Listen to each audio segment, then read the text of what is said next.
नमस्कार विद्यार्थी मित्रांनो, आज आपण आपल्या इंग्लिशच्या फर्स्ट व्हिडिओला सुरुवात करणार आहोत। तर आज आपण फर्स्ट कन्सेप्ट पाहणार आहोत, तो म्हणजे basic things to understand English language. तर विद्यार्थी मित्रांनो, आपल्याला इंग्लिश लँग्वेज लर्न करण्या अगोदर काही बेसिक थिंग्स माहिती असणं खूप महत्त्वाचे आहेत आणि त्या कोणत्या आहेत आज आपण पाहणार आहोत। तर चला व्हिडिओला सुरुवात करूया। तर विद्यार्थी मित्रांनो, फर्स्ट थिंग आहे basic grammar. Introduce the fundamental rules of English grammar including sentence structure tenses and part of speech.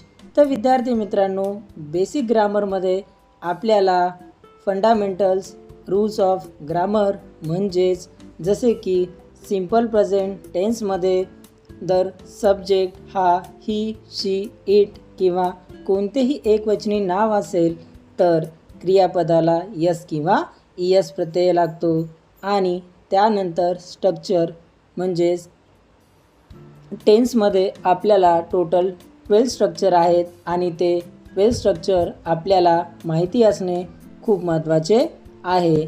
त्यानंतर सेंटेन्स स्ट्रक्चर म्हणजेच आपल्याला 4 टाईपचे स्ट्रक्चर माहिती असणे खूप महत्त्वाचे आहे। फर्स्ट आहे ॲसेरेटिव्ह, सेकंड इंट्रॉगेटिव्ह, थर्ड इम्परेटिव्ह आणि फोर्थ एक्सक्लेमेटरी आणि त्यानंतर पार्ट ऑफ स्पीच माहिती असणेसुद्धा खूप महत्त्वाचे आहे। तर विद्यार्थी मित्रांनो, टोटल 8 पार्ट ऑफ स्पीच आहेत। फर्स्ट आहे noun, second pronoun, third adjective, verb, adverb, preposition, conjunction आणि इंटरजेक्शन ने आपल्याला खूप महत्त्वाचे आहे। तर हे सर्व गोष्टी आपल्या बेसिक ग्रामरमध्ये येतात। तर आपण पुढच्या थिंग्सकडे वळूया। तर विद्यार्थी मित्रांनो, आपली दुसरी थिंग आहे vocabulary building. Focus on common words and phrases, idioms and synonyms to help viewers expand their vocabulary. तर विद्यार्थी मित्रांनो, जोपर्यंत आपल्याला इंग्लिश लँग्वेजमधील वर्ड्स, फ्रेजेस आणि सिनॉनिम्स, अँटॉनिम्स, समानार्थी, विरुद्धार्थी, म्हणी आणि फ्रेजेस आपल्याला माहीत नसतील तर आपल्याला इंग्लिश लँग्वेज बोलायला अवघड जाऊ शकते। त्यासाठी आपल्याला यांचे नॉलेजसुद्धा असणे खूप महत्त्वाचे आहे। तर आपण आपल्या तिसऱ्या थिंगकडे वळूया। तर विद्यार्थी मित्रांनो, आपली थर्ड थिंग आहे प्रोनाऊन्सिएशन। तर विद्यार्थी मित्रांनो, प्रोनाऊन्सिएशन हा इंग्लिश स्पीकिंगचा खूप महत्त्वाचा पार्ट आहे। Offer guidance on how to pronounce difficult words and practice sound that are unique to English. म्हणजेच विद्यार्थी मित्रांनो, आपल्याला बोलण्याची प्रॅक्टिस आणि कसे बोलावे आणि एखाद्या शब्दांचा उच्चार आपण कसा करू शकतो या सर्व गोष्टी म्हणजेच आपल्याला फोनेटिक्सचे नॉलेज असणे खूप महत्त्वाचे आहे। For example, I walked on road. तर विद्यार्थी मित्रांनो, आपण या सेंटेन्समध्ये वर्बला ईडी असेल तर आपण त्याला वॉकड असे उच्चार करू शकत नाही। तर जेव्हा वर्ब हा सेकंड फॉर्म किंवा थर्ड फॉर्म म्हणजेच ईडी फॉर्ममध्ये असतो तेव्हा आपल्याला त्याचा उच्चार टी असा करायचा आहे, म्हणजेच वॉक्ड, टॉक्ड। तर विद्यार्थी मित्रांनो, प्रोनाऊन्सिएशन हा पार्ट स्पीकिंगमध्ये खूप महत्त्वाचा आहे, तो रायटिंगमध्ये तेवढा महत्त्वाचा नाही आहे। तर आपण आपल्या चौथ्या थिंग्सकडे वळूया। फोर्थ पॉईंट आहे conversational English. Create chapters that teach everyday dialogues and phrases used in common situations like shopping or asking for direction।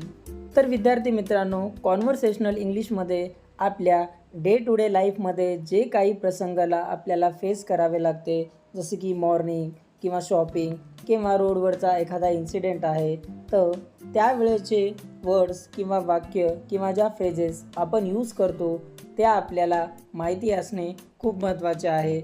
Example, आपण सकाळी गुड मॉर्निंग आणि दुपारी गुड आफ्टरनून आणि इव्हिनिंगला गुड इव्हिनिंग असे फ्रेजेस यूज करतो ते आपल्याला माहिती असणे खूप महत्त्वाचे आहे.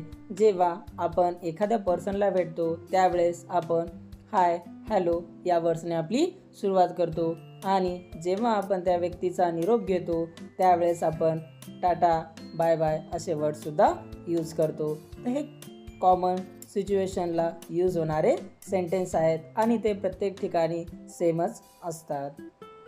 तर विद्यार्थी मित्रांनो, आपला 5वा पॉईंट आहे reading comprehension. Include short stories और articles followed by questions to improve understanding and critical thinking skills. तर विद्यार्थी मित्रांनो, आपण नेहमी आपल्याला जेव्हा टाईम भेटत असेल त्यावेळेस आपण शॉर्ट स्टोरी म्हणजे लघु कहाण्या किंवा जे वर्तमानपत्रामध्ये छोटे लेख लिहून येतात ते आपण रीड करायला हवेत. त्यामुळे आपली तर्कशक्ती ही वाढीस लागते आणि एखाद्या प्रॉब्लेमला आपण कसे सोडू शकतो हे विचार आपण करतो. तर इंग्लिश लँग्वेजमध्ये थिंकिंगला म्हणजेच विचार करणे हे खूप महत्त्वाचे आहे. जोपर्यंत विद्यार्थी मित्रांनो आपण विचार करणार नाही तोपर्यंत आपण इंग्लिश लँग्वेज शिकू शकणार नाही किंवा बोलू शकणार नाही. तर आपण आपल्या पुढच्या पॉईंटकडे वळूया. Writing skill. Provide tips on how to write essay, emails and report effectively. तर विद्यार्थी मित्रांनो, आता स्किल ही सुद्धा तेवढीच इम्पॉर्टंट आहे जेवढं की ग्रामर, व्होकॅब्लरी, प्रोनाऊन्सिएशन, रीडिंग आणि त्यानंतर येते रायटिंग. तर विद्यार्थी मित्रांनो, आपण आपल्या डे टू डे लाईफमध्ये कमीत कमी इंग्लिशमध्ये 5 तरी वाक्य लिहायला हवेत किंवा आपण एक छोटासा एसे तो आपण कोणत्याही टॉपिकवर लिहू शकतो किंवा आपल्या एखाद्या मित्राला आपण ईमेल पाठवू शकतो. तर या गोष्टी केल्यामुळे आपल्याला इंग्लिश लँग्वेज बोलण्याची हळूहळू सवय व्हायला लागते आणि जे काही आपण स्टेप फॉलो करत आलो आहोत आणि रायटिंग ही आपल्या इंग्लिशची लास्ट बट वन स्टेप आहे आणि आपल्या जे काही अंडरस्टँडिंग थिंग्स आहे ज्या आपण वरच्या 5 पॉईंटमधून लर्न केल्या आहेत त्या आपण आपल्या रायटिंग स्किलमध्ये नक्की यूज करायचे आहेत. तर आपण आपल्या शेवटच्या पॉईंटकडे वळूया. तर विद्यार्थी मित्रांनो, आपला शेवटचा पॉईंट आहे listening exercise. Share audio clips और videos to help improve listening skills along with comprehension questions. तर विद्यार्थी मित्रांनो, लिसनिंग हा इंग्लिशमधला खूप महत्त्वाचा पार्ट आहे. आपण जेवढे जास्त इंग्लिश वर्ड्स, फ्रेजेस, सेंटेन्स जेवढ्या काही गोष्टी आपण लिसन करणार आहोत त्या आपण आपल्या माइंडमध्ये स्टोअर करतो आणि जेव्हा आपल्याला कंडिशन असेल किंवा एखादी नीड असेल त्यानुसार आपण हे वर्ड्स आपल्या माइंडमधनं आपल्या तोंडावाटे बाहेर काढत असतो. तर विद्यार्थी मित्रांनो, तुम्ही इंग्लिश लर्न करण्यासाठी इंग्लिशमध्ये ऑडिओ सॉंग्स म्हणजेच गाणे ऐकू शकता किंवा तुमच्या मित्राला व्हॉट्सअपवरती व्हॉईस मेसेजसुद्धा पाठवू शकता किंवा तुम्ही आवडता मूवी किंवा कार्टून्स तुम्ही इंग्लिश लँग्वेजमध्ये पाहू शकता. असे वेळेस आपण एखादी थिंग्स ऐकत असतो त्यावेळेस आपल्या ग्रामरमध्ये आणि प्रोनाऊन्सिएशनमध्ये सुद्धा फरक पडत असतो. तर विद्यार्थी मित्रांनो, या होत्या 7 बेसिक थिंग्स ज्या आपण आपल्या डे टू डे लाईफमध्ये करून आपण आपली इंग्लिश लँग्वेज सोप्या पद्धतीमध्ये शिकू शकता.